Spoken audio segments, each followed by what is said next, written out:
Alright, so I know it's only the second day, but I wanted to do just a quick little video. I wanted to kind of go over motivation and playing with your dog.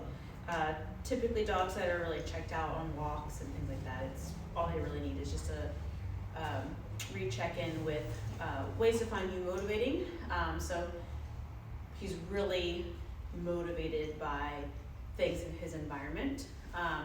So I'm gonna have to go a little bit above and beyond to show him that I have some form of motivation. So the nice thing is he's really food motivated and he's really silly, goofy, and likes to play.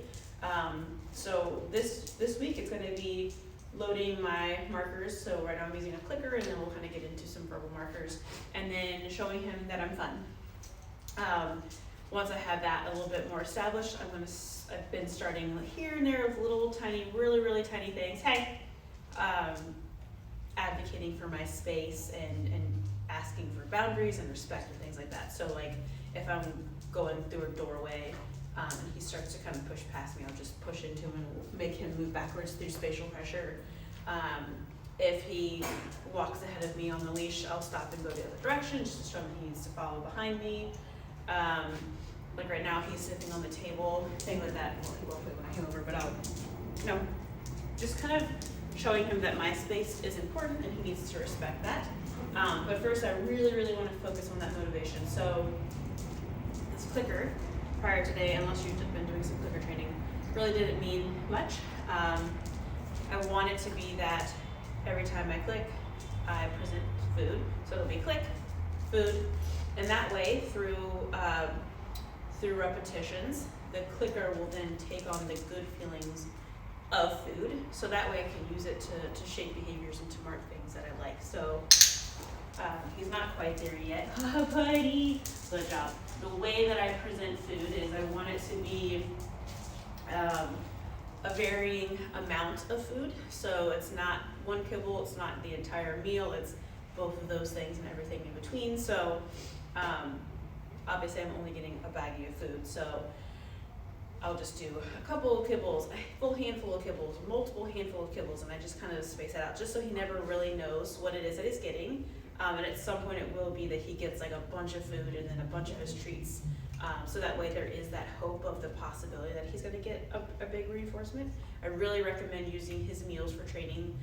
That's such an underutilized tool. Dogs absolutely depend on us for their meals. So instead of just saying, here's a bowl of food and you walk away and it's just there for him, breaking that up throughout the day to offer it to him, randomly calling randomly calling him over to you and using part of his meal to pay him. That's gonna build that motivation, wanting to check in with you and be a part of what you're doing. It's something that I regularly do with my dogs and with other dogs that come here for training, and it's just such a good shift in the relationship because it is a little bit more dependent on you as opposed to those things being more at freedom. How I deliver the food, so instead of just here's a cookie and smashing it to his face, I'll make him run backwards a little bit. So I'm kind of tapping into that prey drive and making it a little bit more exciting. He has to chase it. Most dogs, the chase is more exciting than the actual catch. So I know he has a little bit of limited mobility, but he's such a happy guy that him taking a couple of fast paces forward isn't going to do anything to him. Hey, Teddy! Bud, Teddy! Good job. Good boy. There you go. Good job. So right there, I kind of let him miss it a little bit, and just being mindful of not doing too quick of turns. I want to make my hands neutral, so I'll put my hands in my pockets where the food is a lot, and he doesn't get anything. But when it clicks, that is when he does get something. The click happens prior to me going and offering him the food, so that way it's the click that announces the food and not just my hands moving that he learns to respond to. Because at some point I really want my hands and my movement to be totally neutral and he's just responding to those markers. Hey. And then play. I've only done a little bit of this just because I'm trying to gauge how sensitive he is to things. So really I'm just letting him kind of chase me around. So I'll just kind of like, good boy. Just to kind of make myself more excited. Yeah, good boy.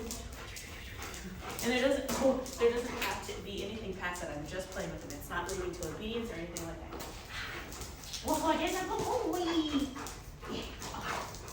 certainly knows how to play, and I haven't really played around too much with actual toys. I know he likes this squirrel thing that I have. Let's see if he likes this. Oh, you're so good. Oh, you got it. Yeah. Yes, good boy. Oh. Oh, that's a good boy. And letting him win sometimes, so we want to show him that bringing it back to me starts the game over. So if I win and I take it from him, I'm going to restart the game right away. Oh my gosh. Oh, yeah, you got it. Yeah. Oh, yeah. Good boy. Good job.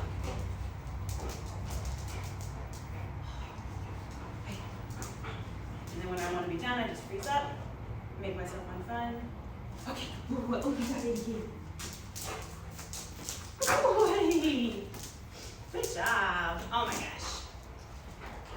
Oh, you're so good.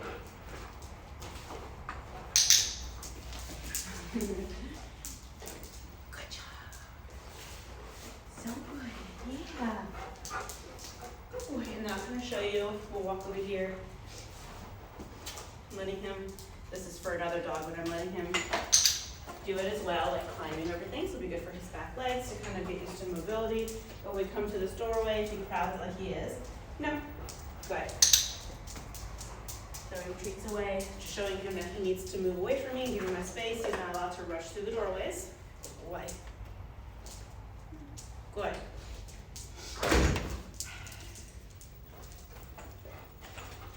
Hi. Good job. But yeah, so like little tiny things, they're not that big of a deal, but establishing those boundaries right now is going to be beneficial for him to say, hey, you need to give me my space because that's important. Most dogs, they are given, hey, they are given that freedom to kind of come say hi when they want to, barge doorways, jump on you, things that they find value in, and then they take advantage of that. And it's not their fault, they're just big old goofy boys. So we want to show him right now that those little tiny details matter, and that way when we progress to real things where he really actually needs to like move away or come back to us, things like that, he already knows that there's certain boundaries put in place. So I know it's only the second day, so this is just kind of a little video on how to play with him. He's drinking out of the toilet right now. Teddy! That's a testing. You're gross. Don't drink out of the toilet. Are you thirsty? But yeah, so enjoy the video. Let me find a little team.